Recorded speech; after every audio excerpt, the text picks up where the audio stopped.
Some people wonder how come I state such a, to them, a large figure of the $1,500 weekly citizen stipend.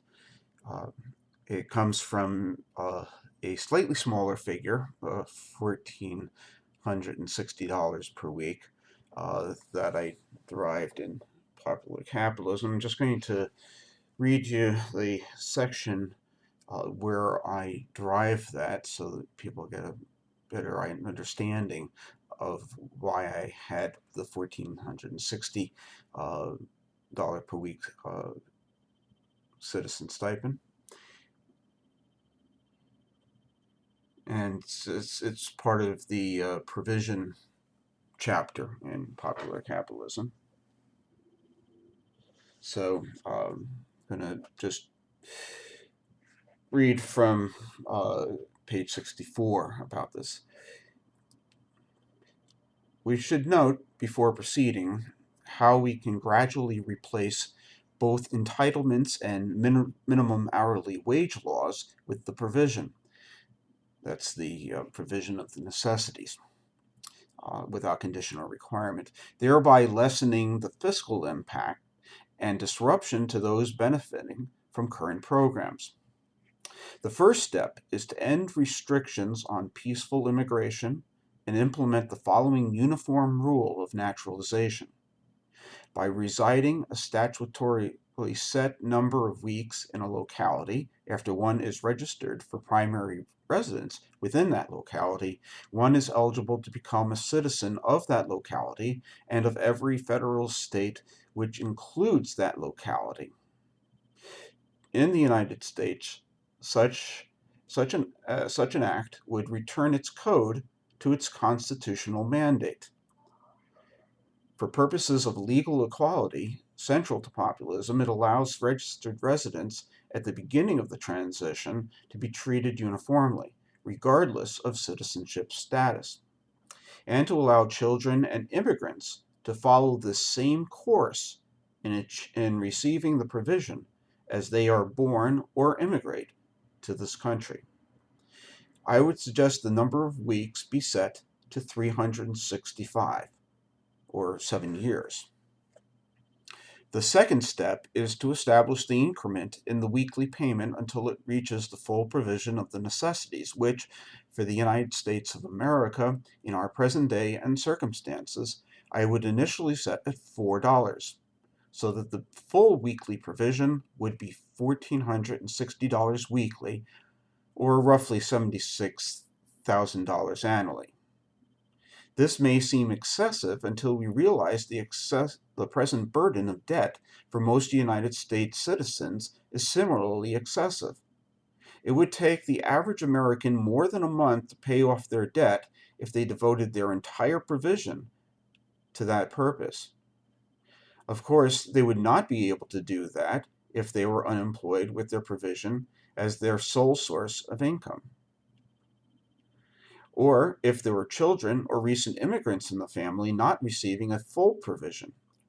Taking into account those considerations, a provision of this size would make debt retirement of a household doable over the course of a year, but by no means easy during a depression, if that is of any significance for a post-debt economy.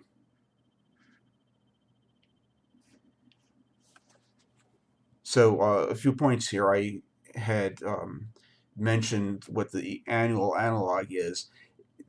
That, of course, is not a good measure of what the fiscal impact is, because the payments would be made weekly, and therefore they would be in the economy, spent into the economy.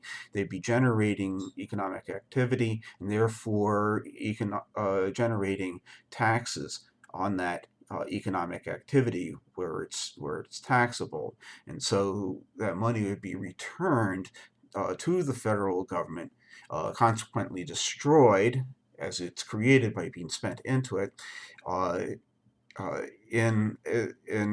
in the flow of going out and then coming back in, so that the actual deficit effect would be significantly less than $76,000 per person. In fact, it would be a reciprocal um, uh, of the uh,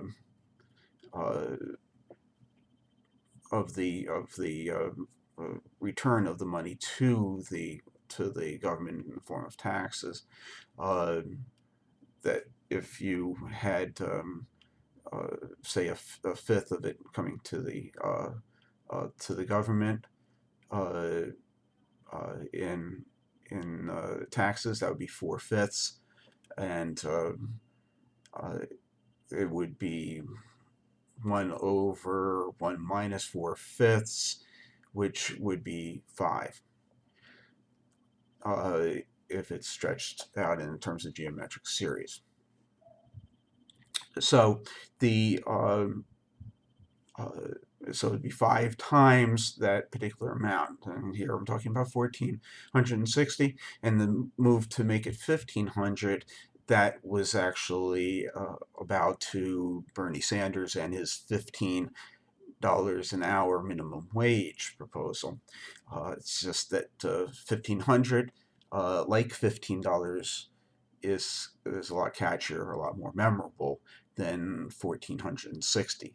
So as you saw from my description of the $1,460, it's based upon an implementation of the Uniform Rule of Naturalization in the Constitution.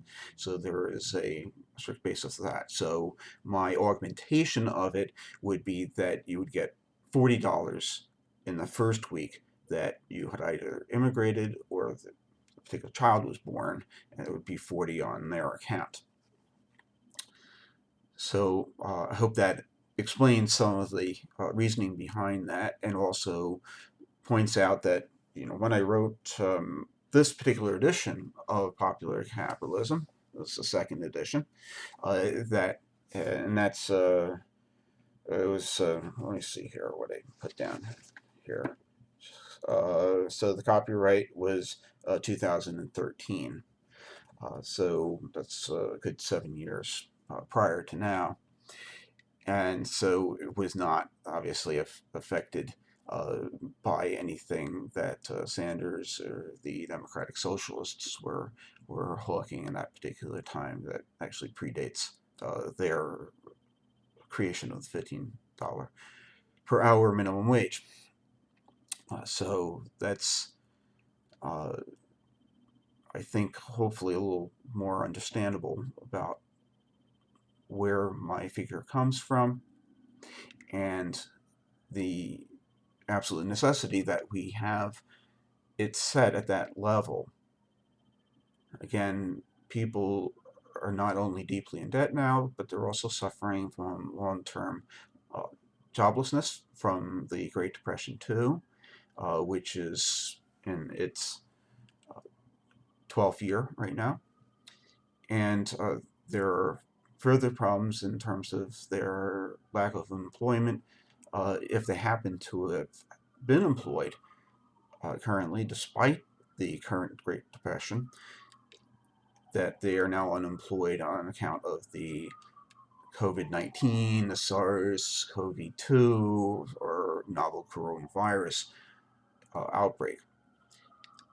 And it's even more important, as I've stressed in other videos, that we provide that necessities, that make that provision of the necessities without conditions, without the condition of employment, because so few people have access to wages right now. And spread this around.